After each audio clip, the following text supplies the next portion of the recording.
గురూజీ 72 గంటల్లోనే ఫోన్లోని అద్భుతమైన జ్యోతిష్య పరిష్కారం చూపిస్తారు. నమ్మండి, నమ్మకపోండి, ఇది నిజం. శ్మశాన కాళి రుద్ర చౌడీదేవి ఆరాధకులు నంబర్ 1 వశీకరణ స్పెషలిస్ట్ గురూజీ. మనిషి పుట్టుక నుండి చనిపోయే వరకు వచ్చే అన్ని క్లిష్టమైన సమస్యలకు పరిష్కారం ఇక్కడ లభిస్తుంది. విద్య, ఉద్యోగం, వ్యవహారం, స్త్రీ ప్రేమ, పెళ్లి, సంతానం, స్త్రీ పురుష వశీకరణం, భూవశం, భార్యాభర్తల కలహాలు, కోర్టు సమస్యలు, విడాకుల సమస్యలు, చేతబడి, అప్పుల బాధ, ఇంకా మీకు ఎలాంటి సమస్యలు ఉన్నా 72 గంటల్లోనే.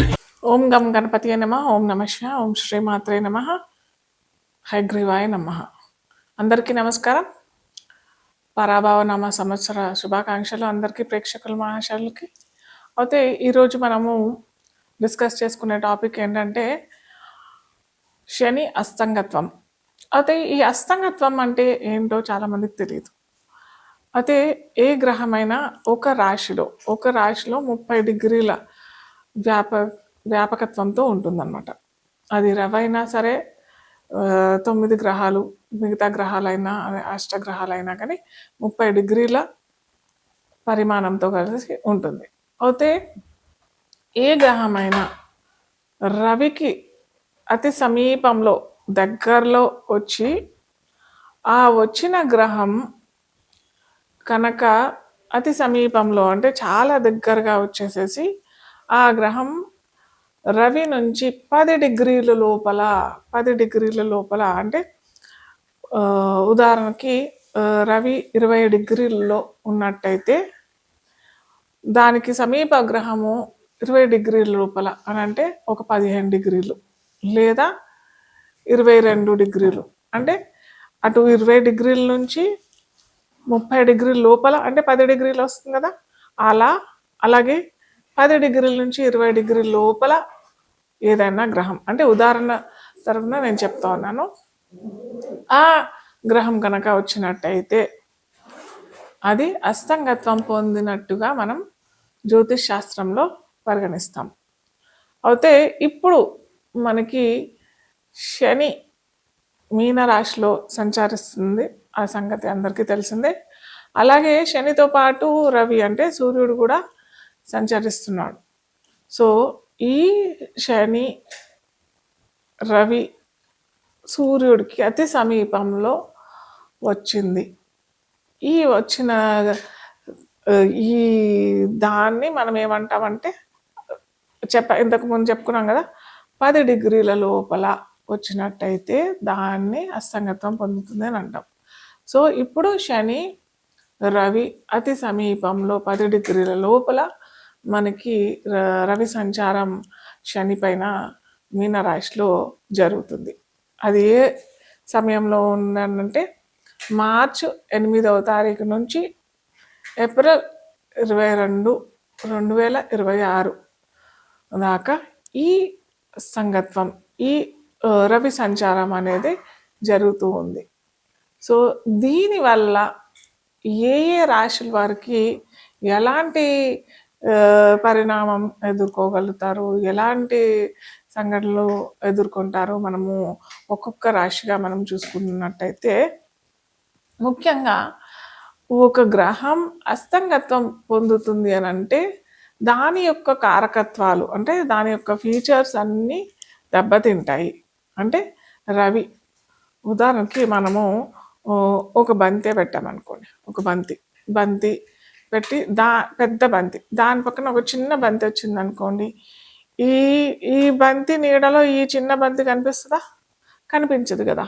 సో అలాగే ఇక్కడ ఏమైంది, సూర్యుడు పక్కన శని కూడా పెద్ద గ్రహమే, కానీ అన్నిటికంటే సూర్యమండలంలో మనకి రవి పెద్దదైన గ్రహం, అంటే జ్యోతిష్ శాస్త్రంలో గ్రహంగానే పేర్కొంటాం.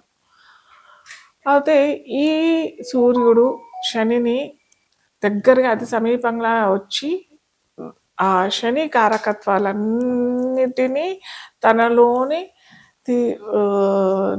నిగుడికించుకుంటాడు కాబట్టి దీన్ని మనం అస్తంగత్వం అని పేర్కొంటాం. ఆ శని కారకత్వాలు అంటే ఏంటి? శని అందరికీ తెలిసిందే, కర్మకారకుడు, వృత్తికారకుడు, మన యొక్క కర్మాలన్నిటినీ దహింపజేసేవాడు శని. ఆ శని కారకత్వాలు ఇప్పుడు ఈ 40 రోజుల్లో అస్తంగత్వం పొందుతుంది. అంటే ఆ కారకత్వాలన్నీ కొద్దిగా తగ్గిపోతాయి. దీనివల్ల ఏమవుతుంది? దీనివల్ల ఏ ఏ రాశికి ఎలాంటి ఫలితాలు వస్తాయి? అది మనము ఇప్పుడు ఒక్కొక్క రాశిగా మనము చూసుకుందాం. లగ్నం వారికి మనం ఇప్పుడు చూసుకుందాం. సింహ లగ్నం తెలియని వారికి రాశి అని చూసినట్టయితే సింహ రాశికి అధిపతి ఎవరు? సూర్యుడు. సాక్షాత్తు మనకి ద్వాదశ రాశులకి నవగ్రహాలకి అధిపతి అయిన సూర్య భగవానుడు. సో ఈ సూర్యుడు వల్లనే శని అస్తంగత్వం పొందుతున్నాడు. ఎక్కడ? మీనరాశిలో అస్తంగత్వం పొందుతున్నాడు. ఇక్కడ సూర్యుడికి చాలా బలం, అవునా కదా? లగ్నాధిపతి రాశి అధిపతికే చాలా మంచి బలం. అతను అనుకున్నది నెరవేరుతుంది. ఉద్యోగ ఫలితాలు, ఉద్యోగ అవకాశాలు చాలా వస్తూ ఉంటాయి. కాకపోతే ఇక్కడ శని కర్మకారకుడు కాబట్టి కొద్దిగా డిలే చేసే అవకాశాలు ఉంటాయి. ఎందుకంటే సింహరాశికి సింహ లగ్నానికి రవి అష్టమంలో ఉంటాడు. సంచార రవి అష్టమంలో ఉంటాడు కాబట్టి కొద్దిగా ఉద్యోగ అవకాశాలు డిలే అయినా కానీ రిజల్ట్స్ బాగుంటాయి. ఎందుకంటే నెక్స్ట్ మేషరాశిలోకి వెళ్ళిపోతాడు కాబట్టి మేషరాశిలో వెళ్ళినప్పుడు రవి ఉచ్చలో పొందుతాడు కాబట్టి ఇప్పుడు మీరు ఎన్ని అప్లికేషన్స్ పెట్టుకుంటే అంత మంచిది. మీకు చక్కటి ఫలితాలు ఇస్తాడు. కొద్దిగా జాప్యం అవుతుంది, కొద్దిగా డిలే అవుతుంది, కొద్దిగా రిజెక్షన్స్ అవుతాయి. కానీ కంగారు వద్దు, కంగారు పడకండి. ఇది మంచి అవకాశము, మిమ్మల్ని మీరు సరిదిద్దుకునే మంచి అవకాశము. ఎందుకంటే నెక్స్ట్ ఏప్రిల్లో మంచిగా రవి సంచారం జరుగుతుంది. అలాగే మనకి గురువు కూడా లాభంలో ఉన్నాడు కాబట్టి చక్కటి అవకాశాలు, చక్కటి ఫలితాలు వస్తాయి. కానీ కొన్ని రిజెక్షన్స్, కొన్ని ఆబ్స్టకల్స్, కొన్ని అవరోధాలు, కొద్ది అడ్డంకులు ఇవన్నీ జరుగుతాయి. జరిగిన తర్వాత మటుకు ఖచ్చితంగా మంచి ఫలితాలే లభిస్తాయి. సో మీరు చేసుకోవాల్సింది ఏంటంటే ముఖ్యంగా ఉద్యోగస్తులకి, వ్యాపారస్తులకి కూడా కొద్దిగా మీరు రెమెడీ చేసుకోవాలి. ఎందుకంటే షష్టాధిపతి ప్లస్ అష్టమాధిపతి అవుతాడు ఇక్కడ శని. కాబట్టి వీరికి సింహరాశి వారికి వ్యాపారస్తులైనా కానీ, ఉద్యోగస్తులైనా కానీ, ఇటు సామాన్యులైనా కానీ వైవాహిక జీవితంలో కొన్ని అవరోధాలు, కొన్ని ఆబ్స్టకల్స్ వచ్చే అవకాశాలు కూడా ఉంటాయి. కాబట్టి ప్రతి ఒక్కరూ సూర్యారాధన ఖచ్చితంగా చేసుకోవాలి. ఇది వేసవి కాలం, మేము చెయ్యలేము, మేము ఇవ్వలేము, ఇవంతా వద్దు. ఖచ్చితంగా పొద్దున్నే లేచి సూర్యోదయానికల్లా లేచి కాపర్ గ్లాస్లో లేదా రాగి పాత్రలో, ఎటువంటి పాత్రలో అయినా కొద్దిగా సింధూరం లేదా తేనె లేదా ఎరుపు రంగు పువ్వులన్నా వేసి సూర్యుడికి చక్కగా నమస్కారం చేసుకొని తర్వాత హనుమాన్ చాలీసా, శ్రీరామ జయ రామ జయ జయ రామ ఇది కనుక అనుకున్నారంటే మీరు అనుకున్న పనులన్నీ సమకూరుతాయి.